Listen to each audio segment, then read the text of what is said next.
Load हो जाएगा तो आप लोगों को दोबारा काम आ जाएगा। चलिए, तो कल हम डिस्कशन किए थे कंडक्टेंस, ऐसा नहीं कि आप लोग शांत रह जाइए। तो कल हम बात किए थे कंडक्टेंस के बारे में बात किए थे। अब आप लोगों ने लेक्चर देखा होगा कि बेटा बैठ जाइए, पीछे बैठ जाइए, एक सीट दो लोग क्यों बैठे हैं। प्रिंसिपल में आएंगे तो डांट पड़ जाएगा आप लोगों को।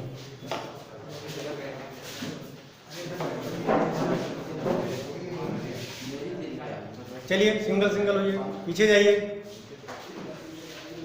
तो कल हम बात किए थे कंडक्टेंस के बारे में, रेजिस्टेंस के बारे में डिस्कशन किए थे, और polar conductance, two wire conductance. आप लोगों ने फिजिक्स में पढ़ा होगा मेटेलिक कंडक्टेंस, आप लोग पढ़ा है? तो मेटेलिक कंडक्टेंस पढ़ा नहीं आप लोग? तो मेटेलिक कंडक्टेंस, और यहाँ पे आज हम बात करेंगे इलेक्ट्रोलिटिक कंडक्टेंस। तो कल हम डिस्कशन किए थे इलेक्ट्रोलिटिक कंडक्टेंस। तो इलेक्ट्रोलिटिक कंडक्टेंस में 10 मिनट में पहले आपको रिवाइज करा दे रहे हैं, फिर आगे हम कंटिन्यू करते हैं। तो याद करिए, मैंने बताया था मेटेलिक कंडक्टेंस में किसका फ्लो होता है? आयंस का। लेकिन आयंस का सही है। मेटेलिक कंडक्टेंस किसका फ्लो होता है? आयंस का, इलेक्ट्रॉन का। इलेक्ट्रॉन। दो टाइप के कंडक्टेंस होते हैं, पहला आपका मेटेलिक कंडक्टेंस और दूसरा हमारा क्या होता है? Electrolytic conductance. तो मेटेलिक कंडक्टेंस में किसका फ्लो होता है? इलेक्ट्रॉन का फ्लो होता है। अच्छा, अगर टेम्परेचर के बढ़ाने पे मेटेलिक कंडक्टेंस क्या होगा? घटेगा। तो चलिए हम बात करने जा रहे हैं, फटाफट समझते जाइए। इलेक्ट्रोलिटिक कंडक्टेंस 5-10 मिनट में रिवाइज करा दे रहे हैं कल के लेक्चर पर। देखिए यहाँ पे क्या होता है, इलेक्ट्रोलिटिक कंडक्टेंस में यहाँ पे किसका फ्लो होता है? Flow of ions. यहाँ पे आयंस का फ्लो होता है, और आयंस का जो फ्लो होगा वो अपोजिट इलेक्ट्रोड की तरफ जाएंगे कि सेम इलेक्ट्रोड की तरफ? अपोजिट इलेक्ट्रोड की तरफ। तो यहाँ पे इलेक्ट्रोलिटिक कंडक्टेंस की बात करें, यहाँ पे किसका फ्लो होता है? आयंस का फ्लो होता है। किसी कोई डाउट है? अच्छा, अगर टेम्परेचर के बढ़ाने पे इलेक्ट्रोलिटिक कंडक्टेंस क्या होगा? बढ़ेगा, घटेगा? क्यों? देखिए यहाँ पे, जैसे यहाँ पे क्या दिया है? Na क्लियर दिया गया है। इनके बीच कौन सा फोर्स होता है? हाँ, आयनिक फोर्स, या क्या बोलते हैं, इलेक्ट्रोस्टैटिक फोर्स ऑफ अट्रैक्शन होता है। आपने हीट दिया, टेम्परेचर आपने दिया, टेम्परेचर मतलब आपने क्या दिया? एनर्जी। अब जैसे आपने एनर्जी दिया, देखिए कंडक्टेंस हमारा किस पे डिपेंड करता है? Number of ions. जितना ज्यादा नंबर ऑफ आयंस होगा, कंडक्टिविटी या कंडक्टेंस हमारा उतना ज्यादा होगा। तो जैसे आपने टेम्परेचर दिया, इनके बीच कौन सा फोर्स? आयनिक फोर्स होता है। टेम्परेचर देने का मतलब क्या होगा? इनके बीच का जो फोर्स होगा क्या होगा? टूट जाएगा और आयंस फॉर्म में आ जाएंगे। बात समझ में? तो टेम्परेचर देने पे या एनर्जी देने पे नंबर ऑफ आयंस क्या होते हैं? बढ़ जाते हैं। बात समझ में? जब नंबर ऑफ आयंस बढ़ते हैं तो क्या होता है? आपका इलेक्ट्रोलिटिक कंडक्टेंस भी आपका बढ़ जाता है। बात समझ में आ रही? और यदि आपका यहाँ पे आपको क्या समझ में आया कि electrolytic conductance directly proportional to temperature, तो रेजिस्टेंस पे क्या इफेक्ट पड़ेगा? रेजिस्टेंस क्या हो जाएगा? इनवर्सली। किसी कोई डाउट? चलिए अब हम बात करते हैं रेजिस्टेंस क्या होता है। ये भी आपने, जैसे आपने कोई आयंस फ्लो किया तो फ्लो ऑफ आयंस को क्या करना? अपोज करना। उसे क्या बोलते हैं? रेजिस्टेंस। और रेजिस्टेंस का फार्मूला आप लोगों ने पढ़ा होगा। आर इक्वल क्या होता है? V/V क्या होता है? I क्या होता है? यूनिट क्या होती है? किसी कोई डाउट? हाँ, चलिए अब ये बताइए, आप लोगों ने फिजिक्स में पढ़ा होगा, इसे, ये आपका क्या है? कोई कंडक्टर है, इसे क्या बोलते हैं? लेंथ बोलते हैं क्या? और इसे क्या बोलते हैं? Area of cross section. Cross section area, area of cross section. किसी कोई डाउट? एरिया आपने पढ़ा होगा। आर क्या होगा? डायरेक्टली प्रोपोर्शनल टू लेंथ के बढ़ाने पर रेजिस्टेंस क्या होता है? बढ़ेगा। यदि रेजिस्टेंस बढ़ेगा तो कंडक्टेंस क्या होगा? घटेगा। किसी कोई डाउट? दूसरा आपने फार्मूला क्या पढ़ा था? ए के बढ़ने पर आर क्या होगा? घटेगा। तो कंडक्टेंस क्या होगा? फिर दोनों को आप ऐड करिए, आर L/A। ये सब लेक्चर में अपलोडेड है। ये बनेगा।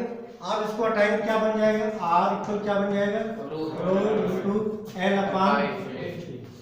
किसी को डाउट? आर क्या है, रो क्या है, एल अपान क्या बोलते हैं, सेल्फ कांस्टेंट बोलते हैं। कोई doubt? R equal rho into L upon. अच्छा रो की यूनिट क्या होगी, ओम मीटर। लेकिन यहाँ पे हम केमिस्ट्री में बात करेंगे सेंटीमीटर। फिजिक्स में भाई फिजिक्स थोड़ा सा बड़ा है, मीटर में जाते हैं, केमिस्ट्री छोटा है, इसलिए हम सेंटीमीटर में बात करेंगे। ठीक है, ओम सेंटीमीटर ओम मीटर सब सही है, कंफ्यूज मत होइए। जैसे ग्राम, मिलीग्राम, किलोग्राम, कुंटल, महाकुंटल हाँ इसी तरह। तो क्या यूनिट हो जाएगी, ओम सेंटीमीटर। इससे कोई डाउट? अगर आपसे पूछा जाए कि रेजिस्टिविटी निकालिए, तो रेजिस्टिविटी निकालने के लिए आपको क्या क्या पता होना चाहिए, रेजिस्टेंस, लेंथ, एरिया। लेंथ क्या होता है, यहाँ पे दो प्लेटिनम दो इलेक्ट्रोड लेते हैं, ये जो कितनी दूरी पे है इसे क्या बोलते हैं, लेंथ। 10 सेंटीमीटर पे, 50 सेंटीमीटर पे, 50 सेंटीमीटर तो बोलते हैं। और इसे क्या बोलेंगे, इस एरिया को क्रॉस सेक्शन एरिया बोलते हैं। बात समझ में आ रही? तो चलिए आगे चलते हैं। कंडक्टेंस क्या होता है, कंडक्टेंस इक्वल क्या होता है, 1 अपान मीटर। किसी कोई डाउट?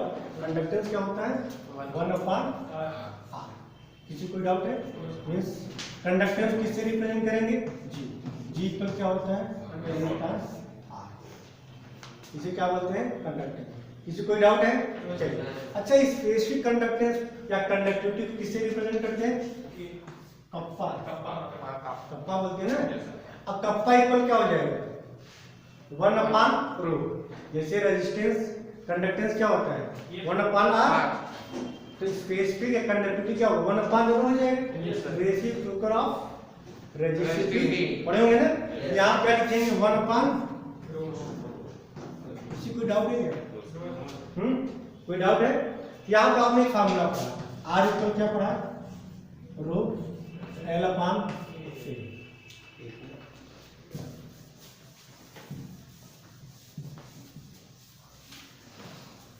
आपने क्या फार्मूला पढ़ा, यहाँ पे देखिए। अभी आपने क्या पढ़ा, कप्पा इक्वल आपने क्या पढ़ा, 1 अपान। किसी कोई डाउट? अभी आपने फार्मूला पढ़ा, आर इक्वल आपने क्या पढ़ा, रो एल अपान ए। क्या इसको 1 अपान आर लिख सकते हैं, 1 अपान आर लिखेंगे तो यहाँ क्या हो जाएगा, 1 अपान रो इंटू ए अपान। किसी का कोई डाउट है? और 1 अपान रो की जगह क्या लिख सकते हैं, कप्पा लिख सकते हैं, लिख सकते हैं नहीं? तो यहाँ क्या हो जाएगा, 1 upon R equal kappa into ए अपान जी। किसी कोई डाउट है क्या? कप्पा क्या बोलते हैं, कंडक्टिविटी। तो कंडक्टिविटी इक्वल क्या हो जाएगा, बताइए? कंडक्टिविटी इक्वल क्या हो जाएगा, फार्मूला बताइए, 1 अपान आर इंटू एल अपान ए। तो यहाँ पे कंडक्टिविटी का फार्मूला क्या है, सेल्फ कांस्टेंट अपान रेजिस्टेंस। समझ में आ रहा है? यही तो है ना। एल अपान ए क्या बोलते हैं, सेल्फ कांस्टेंट। सेल्फ कांस्टेंट अपान रेजिस्टेंस। अगर आपसे पूछा है सेल कांस्टेंट इक्वल क्या हो जाएगा, कंडक्टिविटी इनटू रेजिस्टेंस। किसी कोई डाउट है? अच्छा 1 अपान आर को क्या बोलते हैं, जी। कप्पा इक्वल क्या हो जाएगा, जी इनटू एल अपान ए। जी को क्या बोलते हैं, कंडक्टिविटी। तो कंडक्टिविटी इक्वल क्या होगा, कंडक्टेंस इनटू लेंथ अपान ए। जैसे क्या बोलते हैं, सेल कांस्टेंट। अगर आप पूछे सेल कांस्टेंट इक्वल क्या हो जाएगा, कंडक्टिविटी अपॉन कंडक्टेंस। किसी कोई डाउट? चलिए रेजिस्टेंस यूनिट क्या होती है, कंडक्टेंस क्या होगी, ओम सॉरी ओम इनवर्स। इसे क्या बोलते हैं, महो। पढ़े? चलिए रेजिस्टिविटी की यूनिट क्या होगी, ओम सेंटीमीटर। तो कंडक्टिविटी क्या होगी, ओम इनवर्स सेंटीमीटर इनवर्स। और ओम इनवर्स क्या बोलते हैं, महो। कोई डाउट है? यहाँ तक किसी कोई डाउट है? बाकी आप लोग लेक्चर देखिएगा, वहाँ पे मिल जाएगा। चलिए यहाँ तक तो समझ में आ गए। तो 4 फॉर्मूले आपके दिमाग में तो गए, रेजिस्टेंस, कंडक्टेंस, रेजिस्टिविटी और स्पेसिफिक कंडक्टेंस या कंडक्टिविटी। यहाँ तक किसी कोई डाउट है? इसमें 2 फार्मूले और हम डिस्कशन किए थे कल के लेक्चर में। और क्लास में कितने लोग कुछ देखे हैं लेक्चर को, ईमानदारी से बताइए। कल वीडियो अपलोड किए थे, तो 3 लोग देखे होंगे, बहुत से 2 लोग ये देखे ना। कल का वो यही चलता है, कल का नहीं देखे हम, फ्राइडे पूछेंगे, सैटरडे मंडे पूछेंगे, सर कल का नहीं देखे, फिर पूछेंगे कल का नहीं। आप लोग पढ़ाई कर रहे हैं कि सिर्फ टाइम पास कर रहे हैं? अगर पढ़ाई तो जो लेक्चर को देखा होगा उसको समझ में आ रहा होगा, वैसे फिजिक्स में आप लोगों ने पढ़ा होगा तो समझ में आ गया होगा। कोई नया टॉपिक पढ़ाएंगे तो आपको समझ में आने वाला है। कम से कम जब लेक्चर अपलोड करते हैं तो घर पे जाके आधे घंटे लेक्चर आता है, आप उसको देख लीजिए। बात समझ में आ रही? तो चलिए क्या करते हैं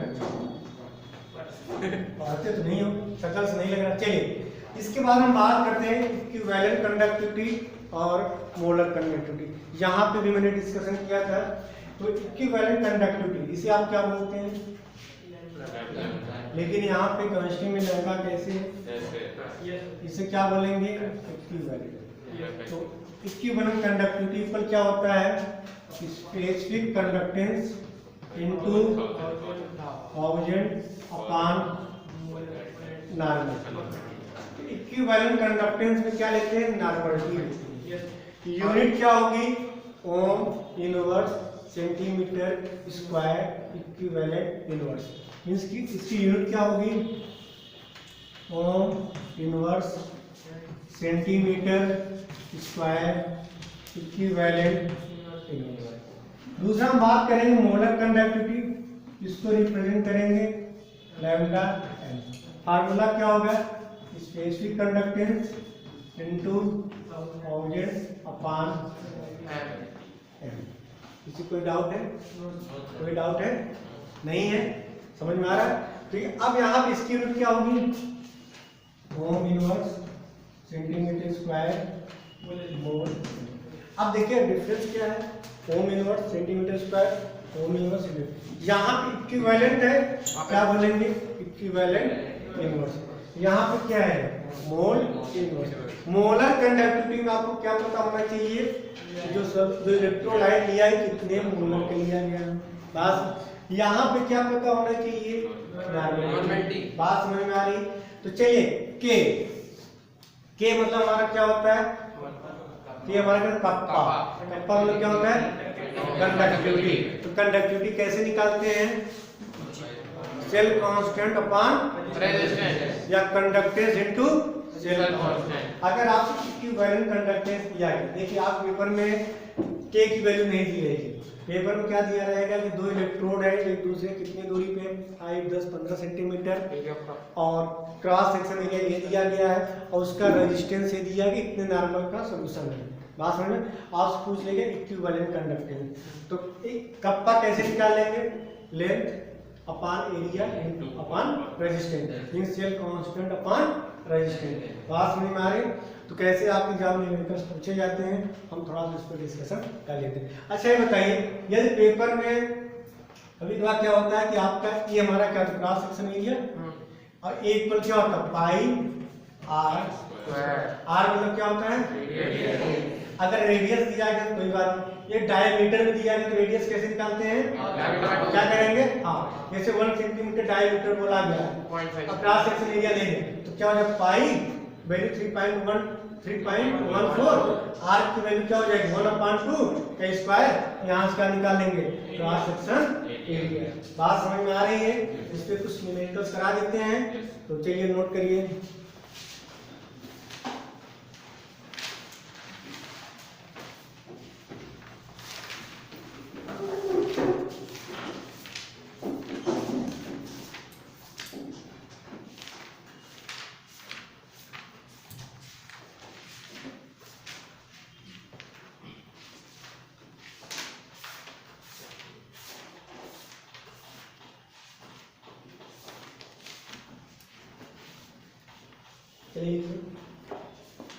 0.5 normal solution of 0.5 normal solution of a salt placed between two platinum electrode, placed between two platinum electrodes 2.0 centimeter apart, 2.0 centimeter apart. आगे नोट करिए. And area of cross section 4.0 centimeter square has a resistance of 25 ohms. Has a resistance of 25 ohms. Calculate the equivalent conductivity of the solution. Calculate the equivalent conductivity of the solution. क्या क्या paper में दिया गया, पूछा क्या गया है? Equivalent conductivity क्या, तो K इंटू 1000 अपान M. N की वैल्यू कितनी दी गई है? चलिए L की वैल्यू कितनी दी गई है? L की वैल्यू 2.0. R की वैल्यू दी गई है क्या? क्रॉस सेक्शन एरिया दिया क्या है? पूछा क्या गया? Equivalent conductance. तो इक्विवेलेंट कंडक्टेंस बराबर क्या होता है? स्पेसिफिक कंडक्टेंस इनटू 1000 अपान नॉर्मल. n की वैल्यू दी गई है, k की वैल्यू नहीं दी गई. इसके लिए क्या दिया गया है? L A resistance. पहले k निकाल लेंगे तो k बराबर क्या हो जाएगा? L upon A into resistance. L की वैल्यू कितनी दी गई है? 2 ना. A की वैल्यू कितनी दी गई है? 4. R की वैल्यू 25. कितना आएगी k की वैल्यू? 40. k की वैल्यू कितनी आएगी? 1/50. अब क्या करना है यहाँ पे? 1/50 सही है ना? Yes, हाँ.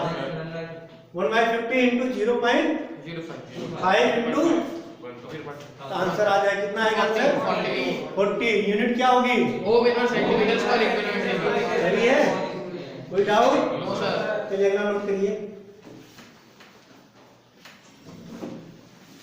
The electrical resistance of a column. The electrical resistance of a column of 0.05 molar 0.05 molar Na with solution of diameter 1 centimeter. The electrical resistance of a column of 0.05 molar Na with solution of diameter 1 centimeter and length 50 centimeter is 5.55 into 10 to power 3 ohms. 10 to power 3 ohms. Calculate its resistivity, conductivity and molar conductivity. तीनों निकालिए. क्या क्या पूछा गया है? Resistivity, conductivity और molar conductivity. 3 topic पूछे गए हैं. तो चलिए रेजिस्टिविटी का फार्मूला क्या होता है? R equal rho into L upon A. तो रो इक्वल क्या हो जाएगा? R into A upon. किसी को डाउट? दूसरा पूछा कंडक्टिविटी पूछा गया है. ये पूछा ना. तो कंडक्टिविटी कप्पा इक्वल क्या हो जाएगा? 1 upon R into length upon ठीक है। तीसरा क्या पूछा है, molar conductivity lambda N equal क्या हो जाएगा, kappa into thousand upon molar. अब यहाँ पे देखिए आर की वैल्यू दी गई है, दी गई ना 5.5 × 10⁻³ ए की वैल्यू दिया गया नहीं दिया गया, क्या बोला है पेपर में, डायामीटर 1 सेंटीमीटर। ए की वैल्यू कैसे निकालेंगे, ए इक्वल क्या निकालेंगे, पाई आर स्क्वायर स्क्वायर। पाई की वैल्यू कितनी है 3.14, आर की वैल्यू स्मॉल से 1/2 का स्क्वायर। तो यहाँ से ए की वैल्यू निकल जाएगी, लेंथ दिया गया है निकल जाएगा, k इक्वल 1/r, आर की वैल्यू ए की वैल्यू पता है, यहाँ से k की वैल्यू निकल जाएगा। हाँ? मोलर क्या चाहिए, k की वैल्यू, यहाँ पे जो k की वैल्यू निकालेंगे यहाँ पे रख देंगे इनटू m की वैल्यू कितना दिया गया है, m की वैल्यू दी गई है बोलिए 0.05 m। निकल जाएगा सबका, किसी कोई डाउट, हाँ समझ में आ रहा है आपको अच्छे तरीके से, हाँ चलिए।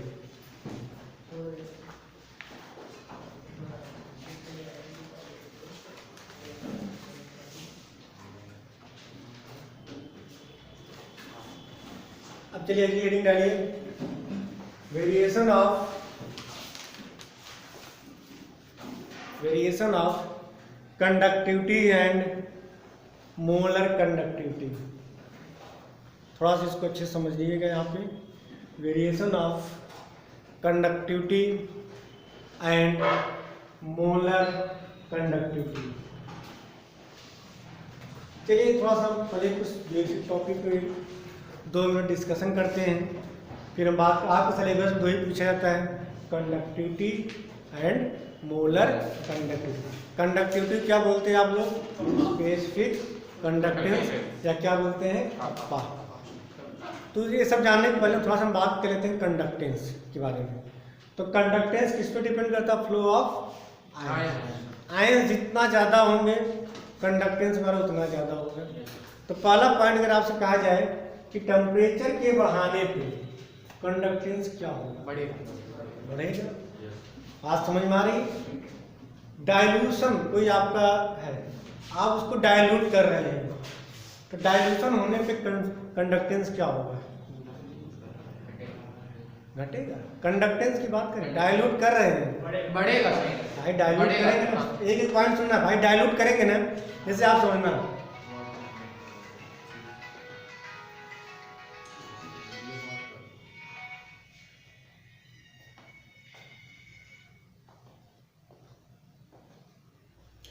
तो डाइल्यूशन होने पे कंडक्टेंस क्या होगा, बढ़ेगा। क्यों बढ़ेगा, रीजन समझ में आ रहा है, क्योंकि डाइल्यूट होगा। कुछ सोचिए, आप NaCl ले रहे हैं, देखना NaCl, यहाँ पे NaCl क्या है, पास है, पास में आ रहा है। आपने इसमें पानी ऐड किया, डाइल्यूट करते चले गए, पानी जैसे से आप ऐड करते चले गए, यहाँ पे क्या होगा, एक दूसरे डिस्टेंस जाएंगे, एक दूसरे से दूर जाएंगे, नहीं जाएंगे। yes, तो भाई आप इसको डाइल्यूट किया, और डाइल्यूट करने पे क्या होगा, प्लस नेगेटिव प्लस, एक दूसरे के बीच का डिस्टेंस बढ़ गया। डिस्टेंस बढ़ने मतलब क्या, इनके बीच का आयनिक फोर्स भी कम हो जाएगा। यदि आयनिक फोर्स कम हो गया तो कंडक्टेंस क्या होगा, बढ़ेगा। बात समझ में आ रही, कंडक्टेंस की बात करें, मैंने क्या बताया, टेम्परेचर के बढ़ाने पे कंडक्टेंस बढ़ता है, समझ में रीजन आ रहा। डाइल्यूशन, अगर डाइल्यूट करते जा रहे हैं कंडक्टेंस आपका बढ़ेगा। अच्छा ये बताइए, यदि आपके सामने डिफरेंट टाइप के इलेक्ट्रोलाइट दिए गए हैं, अब जैसे यहाँ पे दिया गया है ए, यहाँ पे दिया गया B, यहाँ पे दिया गया है C। अब ये बताइए कहा गया है कि इनके बीच आयनिक फोर्स ज़्यादा है और इनके बीच आयनिक फोर्स में इलेक्ट्रोस्टैटिक फोर्स ऑफ अट्रैक्शन सबसे कम है। इन सबसे ज़्यादा इसमें है, फिर B में, फिर C में। तो ये बताइए कंडक्टिविटी किसमें ज़्यादा, अच्छा कहा गया कि पोलर नेचर, कहा गया कि ए ज़्यादा पोलर है, फिर B ज़्यादा पोलर है, फिर C। पोलरिटी बात करें, ए ज़्यादा पोलर, B फिर C, तो कंडक्टेंस किसमें ज़्यादा होगा, बात समझ में आ रही।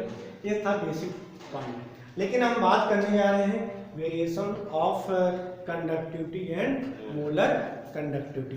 तो यहाँ पे दो बात करेंगे, स्पेसिफिक कंडक्टेंस और मोलर कंडक्टिविटी के बारे में बात करेंगे। तो चलिए सबसे पहले हम बात करने जाए नेचर ऑफ इलेक्ट्रोलाइट। तो नेचर ऑफ इलेक्ट्रोलाइट का क्या इफेक्ट पड़ता है।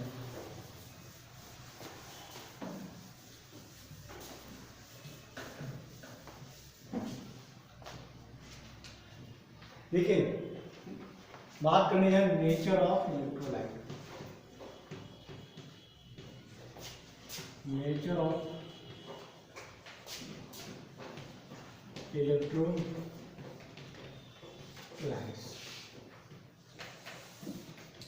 नेचर ऑफ इलेक्ट्रोलाइट की बात करें तो दो टाइप के इलेक्ट्रोलाइट्स होते हैं। कौन कौन से।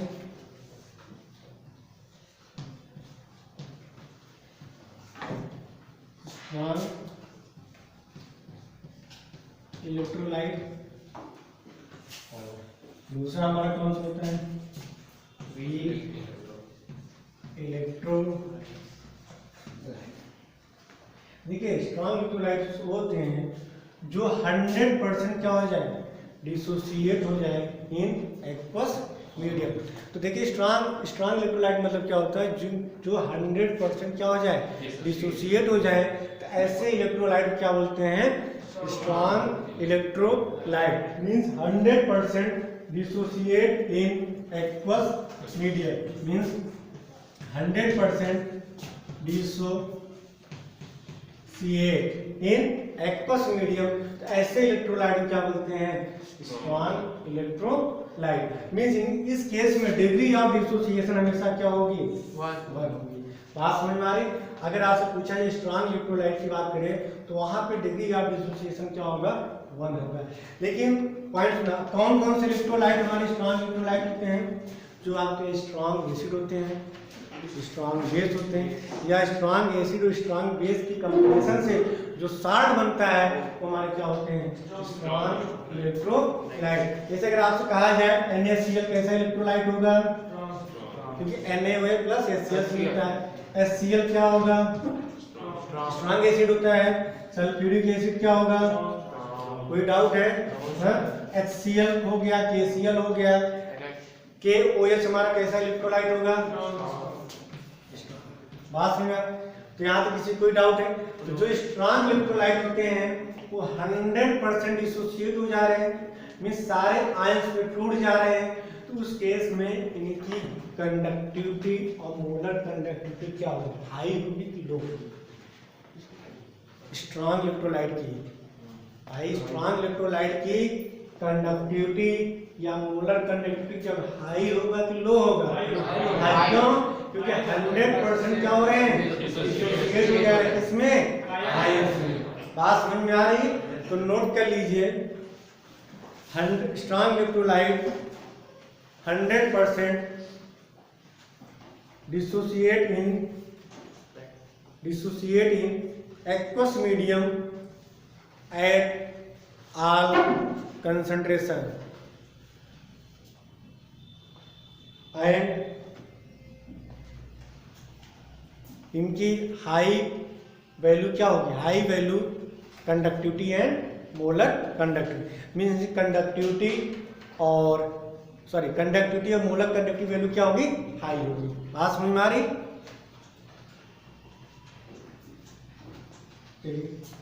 तो यहाँ पे मैंने बताया कि जो स्ट्रॉन्ग इलेक्ट्रोलाइट होते हैं वो 100% क्या होता है, डिसोसिएट हो जाते हैं एक्वस मीडियम में।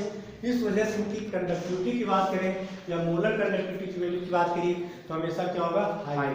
किसी कोई डाउट। चलिए वीक इलेक्ट्रोलाइट क्या होते हैं। वीक इलेक्ट्रोलाइट का मतलब क्या होता है, जो 100% डिसोसिएट ना हो इन एक्वस मीडियम में। ऐसे इलेक्ट्रोलाइट को क्या बोलते हैं, वीक इलेक्ट्रोलाइट। वीक इलेक्ट्रोलाइट होते कौन से, जो हमारे ऑर्गेनिक वाले जो एसिड होते हैं, जैसे एसिटिक एसिड हो गया, कार्बोनिक एसिड हो गया, तो ये सब हमारे कैसे इलेक्ट्रोलाइट होते हैं, वीक इलेक्ट्रोलाइट। या जो साल्ट बनते हैं वीक एसिड या वीक बेस से जो साल्ट बनते हैं, ऐसे इलेक्ट्रोलाइट क्या बोलते हैं, वीक इलेक्ट्रोलाइट। तो यहाँ पे जब 100% डिसोसिएशन नहीं होगा, अल्फा की वैल्यू लेस देन 1 होगा। मीन डिग्री ऑफ डिसोसिएशन क्या होगा, लेस देन 1 होगा। इसके एग्जांपल की बात करें तो CH3COOH कार्बोनिक एसिड या NH4OH किससे मिलकर बनता है, अमोनिया प्लस वाटर क्या बनता है, अमोनियम हाइड्रोक्साइड। ये बताइए वाटर क्या है, स्ट्रॉन्ग एसिड होता है, वीक एसिड होता है, अमोनिया क्या है, तो जो साल्ट बना है कैसा होगा, वीक इलेक्ट्रोलाइट होगा। अच्छा क्या 100% डिसोसिएट होगा? तो इस केस में जो इनकी मोलर कंडक्टिविटी सॉरी या कंडक्टिविटी की वैल्यू हाई होगी लो होगी, लो होगी। बात समझ में आ रही? तो लिख लीजिए मोलर कंडक्टिविटी या कंडक्टिविटी की वैल्यू क्या होगी, लो होगी। क्यों लो होगी? क्योंकि 100% हमारा क्या होता है, डिसोसिएट नहीं होता है। ये आपको फैक्टर समझ में आ गया होगा। किसी को कोई डाउट है? हाँ नहीं है? तो यहाँ तो समझ में आ गया होगा। अब हम बात करने जा रहे हैं जो हमारी इलेक्ट्रोलाइट होते हैं, दो टाइप के आपने पढ़ा है। एक आपने पढ़ा है स्ट्रॉन्ग इलेक्ट्रोलाइट, दूसरा आपने वीक इलेक्ट्रोलाइट। यहाँ तक किसी को कोई डाउट है? किसी को कोई डाउट है? नहीं। अब हम बात करेंगे जो आपके एग्जाम में पूछा जाता है कि कंडक्टिविटी ऐसी बोलते हैं स्पेसिफिक कंडक्टिविटी या मोलर कंडक्टिविटी का क्या इफेक्ट पड़ेगा जब आप सॉल्यूशन को डाइल्यूट करेंगे, तो क्या इफेक्ट पड़ेगा। अब थोड़ा समझना है यहाँ पे। अभी मैंने बताया कि डाइल्यूशन होने पे कंडक्टेंस क्या होता है, बढ़ता है। तो एक पॉइंट सुनना, पूरे रीजन के साथ बताएंगे। कंडक्टिविटी को छोड़ के, एक्सेप्ट कंडक्टिविटी या स्पेसिफिक कंडक्टेंस को छोड़ के बाकी चाहे आपसे पूछा जाए इक्विवेलेंट कंडक्टिविटी या मोलर कंडक्टिविटी या कंडक्टेंस पूछा जाए, डाइल्यूशन होने पे क्या होता है, इंक्रीज करेगी। लेकिन आपकी जो कंडक्टिविटी होती है वो क्या होती है, डाइल्यूशन के साथ डिक्रीज होता है। क्यों डिक्रीज होता है, तो इसको थोड़ा समझने की कोशिश करिएगा। पॉइंट सुनना,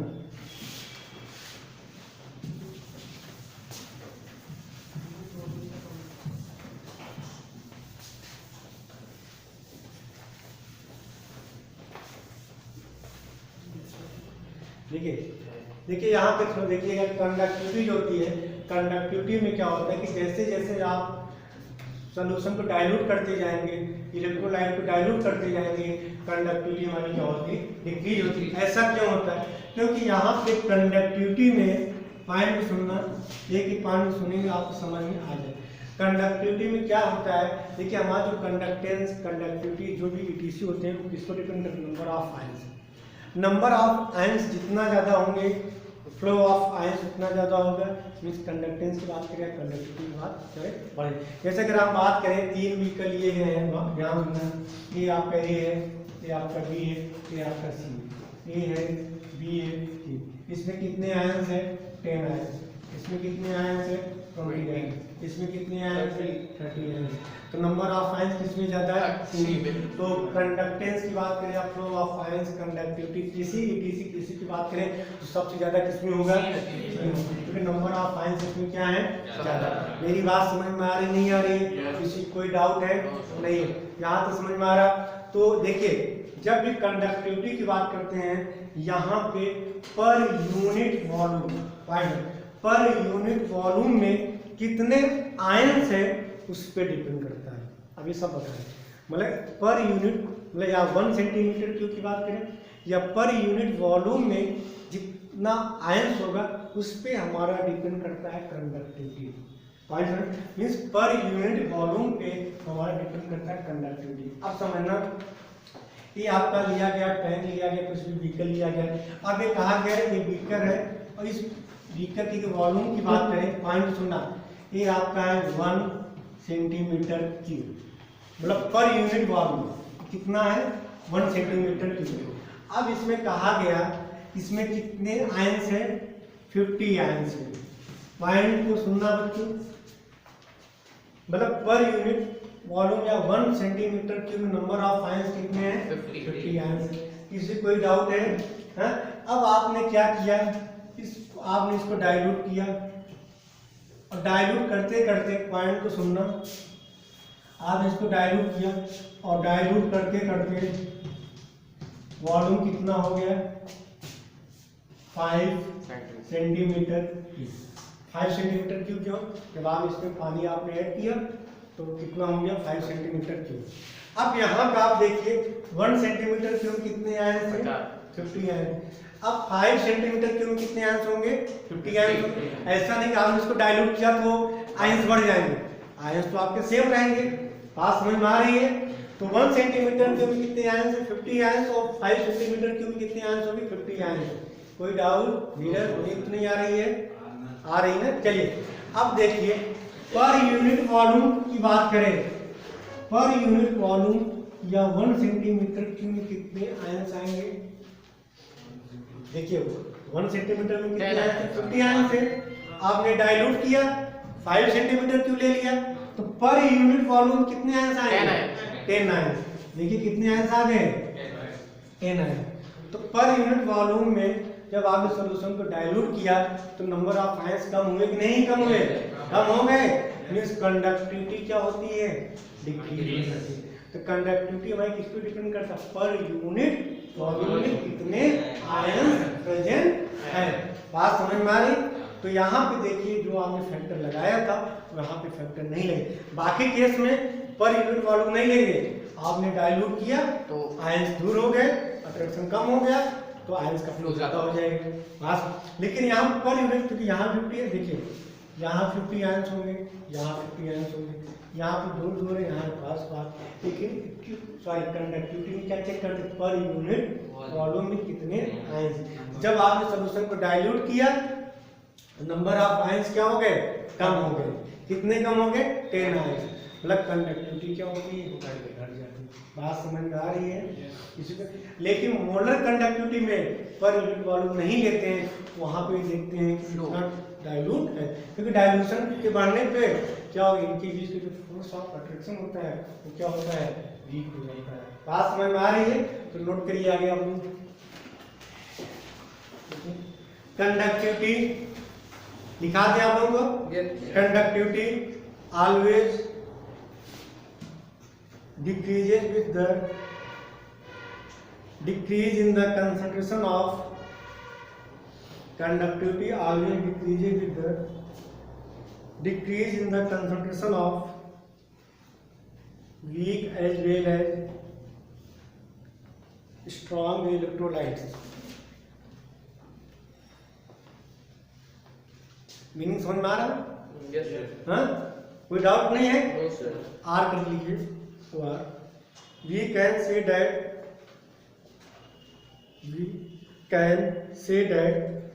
conductivity decreases with dilution। समझ में आ रहा है? कंडक्टिविटी क्या होगा डाइल्यूशन के साथ क्या होगा डिक्रीज। नोट करिए it is because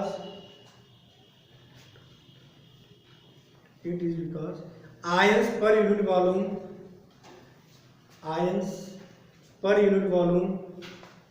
are decreases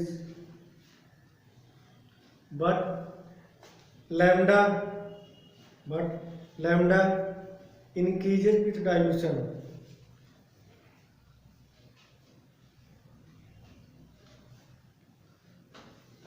thus molar conductivity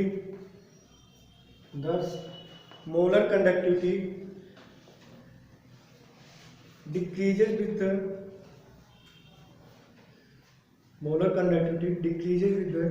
increase in the concentration। ये मीनिंग समझ में आ रही? मोलर कंडक्टिविटी डाइल्यूशन के साथ क्या होगा बढ़ेगा, कंसंट्रेशन के साथ घटेगा। बात समझ में आ रही? आगे नोट करिए। इन केस ऑफ नोट कर लीजिए in case of strong electrolyte the increase in molar conductivity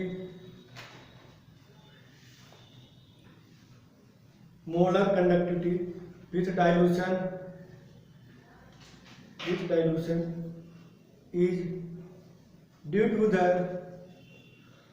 increase in ionic mobility. In case of strong electrolyte, the increase in molar conductivity with dilution is due to the increase in ionic mobility. भाई dilution होगा, distance जाएंगे, ion की mobility क्या हो जाएगी, बढ़ेगी। Reason समझ में आ रहा है सबको? आगे नोट करिए। When the solution is diluted, attraction among cation and anion get क्या डिक्रीज होगा, इंक्रीज होगा, क्या होता है ये, गेट डिक्रीजेस। बात समझ में आ रही?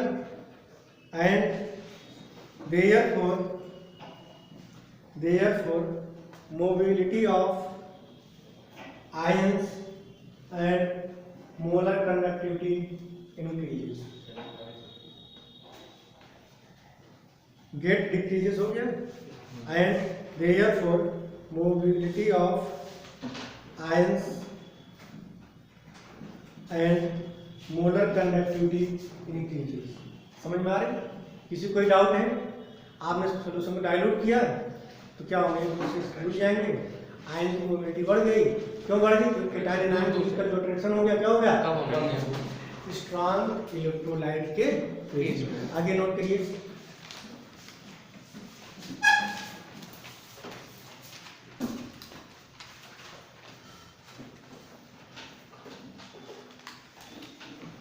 एक्वा सॉल्यूशन ऑफ रीजन सब समझ में आ गया होगा ना? बस नोट करिए फिर। Aqua solution of strong electrolytes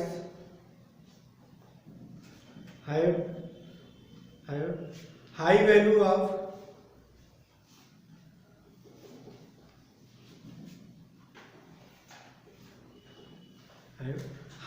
of molar conductivity, high value of molar conductivity which increases with dilution.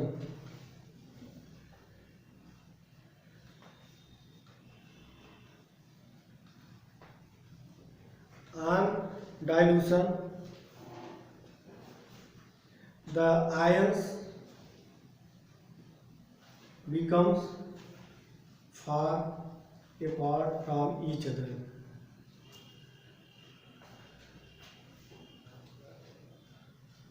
Due to which inter-ionic attraction decreases.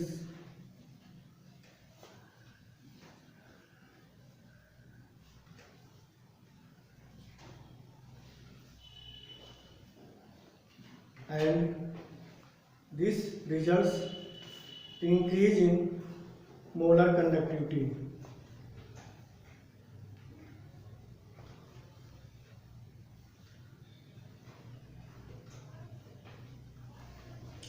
इसके बाद एक पूछा लिमिटिंग मोलर कंडक्टिविटी क्या होती है, आगे लिखा है। देखिए पॉइंट सुनना है, लिमिटिंग मोलर कंडक्टिविटी। आपने सॉल्यूशन को डाइल्यूट करते गए, मोलर कंडक्टिविटी क्या होगी, बढ़ती चली जाएगी। अगर आप डाइल्यूट करें तो कंसंट्रेशन क्या होगा, कम होता जाएगा। एक समय ऐसा आएगा कि जहाँ पे कंसंट्रेशन क्या हो जाएगा, जीरो हो जाएगा। देखिए आपने डाइल्यूट किया, थोड़ा समझना है, थोड़ा समझने की कोशिश करना। इधर आपने डाइल्यूशन किया, इधर आपका लैम्डा ये बढ़ रहा है, डाइल्यूशन होने बढ़ता चला गया। एक समय कंसंट्रेशन क्या हो जाएगा, उसके बाद आप उसको डाइल्यूट करेंगे तो क्या कोई इफेक्ट पड़ेगा? इसी क्या बोलते हैं, लिमिटिंग। बात समझ में आ रही? तो नोट करिए, पूछा जाता है एक नंबर में, molar conductivity approaches a maximum limiting value at infinite dilution। भाई मैक्सिमम तक जाएगा ना, इनफाइनाइट डाइल्यूशन, ब्रैकेट में zero concentration is called limiting molar conductivity. Limiting molar conductivity limiting molar conductivity को रिप्रेजेंट करेंगे लैम्डा एम इनफाइनाइट, ब्रैकेट में लिखिए infinite. समझ में आ रहा है? आगे नोट करिए। In case of weak electrolyte,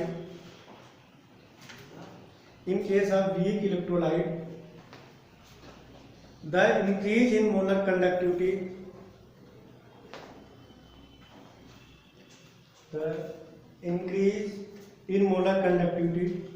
with dilution is due to two factors। यहाँ पे दो फैक्टर काम करते हैं। पहला फैक्टर नोट करिए, the increase in ionic mobility, समझ में आ गया होगा डाइल्यूशन का। दूसरा क्या होता है, इंक्रीज इन डिग्री ऑफ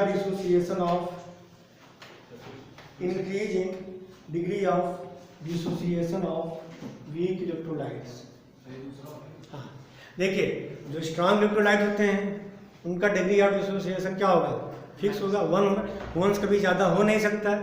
वहाँ पे सिर्फ एक ही फैक्टर काम करेगा। वो कौन सा फैक्टर काम करेगा, नंबर ऑफ आयंस वाला।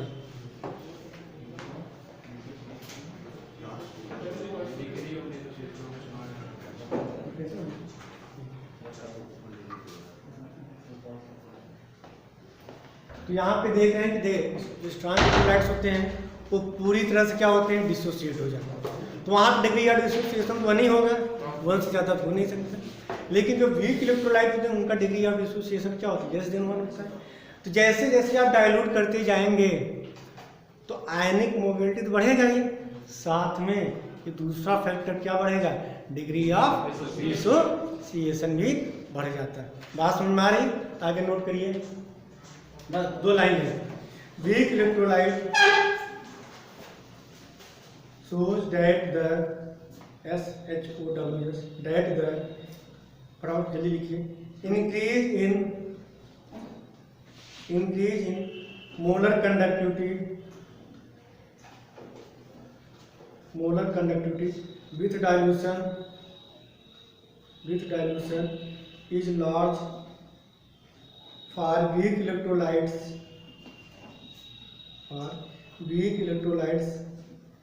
as compared to these of strong electrolytes।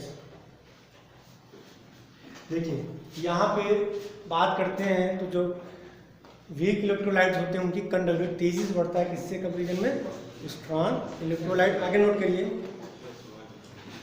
It is due to increase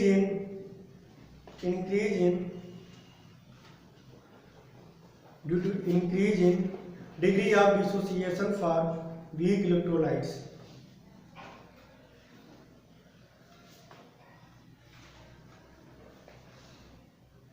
बात समझ में आ रही है? वहां पे सिर्फ एक फैक्टर था, यहाँ पे 2 फैक्टर। बात समझ में आ रही? चलिए आगे नोट करिए, the molar conductivity of aqueous solution of weak electrolyte